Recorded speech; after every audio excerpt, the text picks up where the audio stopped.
If there is a paradise on earth, it is here, it is here, it is here.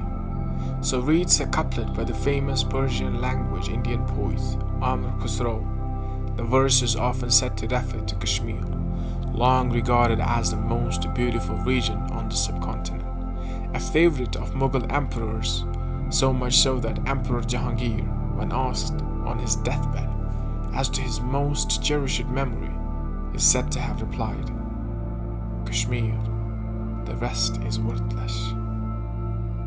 In the first half of the first millennium, the Kashmir region became an important center of Hinduism, and later, under the Mauryas and the Kushanas of Buddhism, later in the 9th century, during the rule of Kalkutta dynasty, a native tradition of Shivism arose.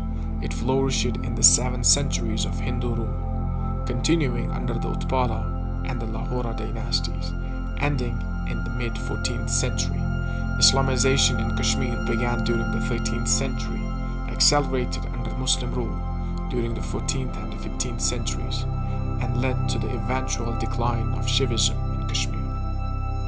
The invasion of India was in many ways the next logical phase in Alexander the Great's conquest of a Achaemenid empire. This was, after all, the only remaining part of the Achaemenid empire that has not submitted to him. King Porus's history was known to us from Greek historians. The historians wrote about Porus was a great warrior king. Battle of Hydaspes, 326 BCE, fourth and the last pitched battle fought by Alexander the Great during his campaign of conquest in Asia.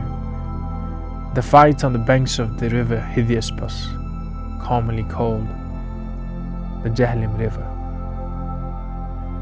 Throughout the battle, King Porus remained on his elephant, despite suffering severe wounds, shocked to see his army flee, but still reluctant to admit defeat and surrender.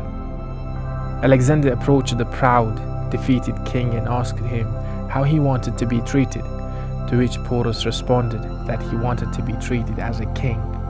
Alexander respected this and told Porus he would remain king, owing allegiance to Alexander. As the time passed, a new powerful empire emerged in the Magad, the Mauryans. Chandragupta Maurya defeated the remaining Macedonian satraps and consolidated his reign of new Mauryan Empire. He rapidly expanded his power westwards across central and western India, taking advantage of disruptions of the local powers in the wake of the withdrawal westward by Alexander the Great's Greek armies. By 320 BCE, the empire had fully occupied northwestern India. Buddhism flowered in Kashmir under Ashoka, who dispatched hundreds of monks from Gandhara to spread the faith, at the time building a Shiva temple at Vijayeshwari to support what was then the religion of majority. Vijayeshwari is now Bijbihara in Anantnag district.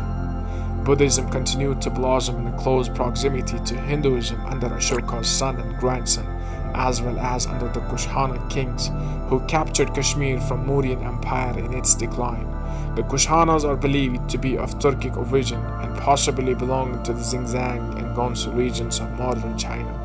Folklore has it that the Kushana king Kanishka hosted the 4th Buddhist council in the 1st century at Kundalwan, today's Harwan in Srinagar. The council drove 500 Buddhist and Hindu scholars from all over the region, including China, to codify Sarvastivada, the precursor of Mahayana Buddhism.